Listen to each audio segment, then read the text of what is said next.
Hello friends, நீங்கள் ஏதோ ஒரு டிகிரி படித்து முடிச்சுட்டு ஐடி கம்பெனிக்கு போகணும். பட் நம்ம படித்த டிகிரி வந்து ஐடி கம்பெனிக்கு போக முடியுமா, குவாலிஃபிகேஷன் ஓகேவா அப்படின்னு டவுட்டில் இருக்கீங்களா?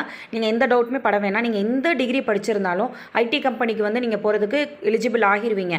எப்படின்னா, நம்ம கம்பெனியில் நம்ம இன்ஸ்டியூட்டில் வந்து ஒரு 6 months கோர்ஸ் வந்து ட்ரைனிங் எடுத்துக்காங்க. 6 months கோர்ஸ் ட்ரைனிங் எடுத்துகிட்டு நம்ம கம்பெனிலேயே உங்களுக்கு ஃப்ரீயாக நாங்கள் பிளேஸ்மெண்ட் கொடுத்துருவோம். ஸோ ஒர்க் பண்ணுங்கள், ஒர்க் பண்ணி நீங்கள் சேலரி வாங்கிக்கோங்க.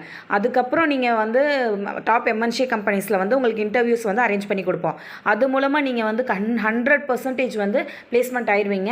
ஸோ ஆனுவல் எல்பிஏ வந்து மினிமம் 4 எல்பிஏலேருந்து மேக்ஸிமம் நீங்கள் அதிகமாக எவ்வளோ உங்களோட கம்யூனிகேஷன், உங்களோட நாலேஜ், உங்கள் ஸ்கில் எவ்வளோ இருக்கோ அதை பொறுத்து உங்களுக்கு பிளேஸ்மெண்ட் வந்து கிடைக்கும். ஆனால் கண்டிப்பாக கிடைச்சிடும். ஸோ நம்ம இன்ஸ்டியூட் பற்றி தெரிஞ்சுக்கணும், ஃபுல் டீட்டெயில்ஸ் தெரிஞ்சுக்கணும்னா வாட்ஸ்அப் பண்ணுங்கள். மேலே வாட்ஸ்அப் நம்பர் கொடுத்துருக்கேன். வாட்ஸ்அப் பண்ணி உங்கள் ரெஸ்யூமை சென்ட் பண்ணுங்கள். நீங்கள் உங்கள் டிகிரி குவாலிஃபிகேஷனுக்கு எந்த கோர்ஸ் எடுத்தால் படித்தா பெட்டர் அப்படின்றத உங்களுக்கு நாங்கள் சஜஸ்ட் பண்ணுவோம். தேங்க்யூ.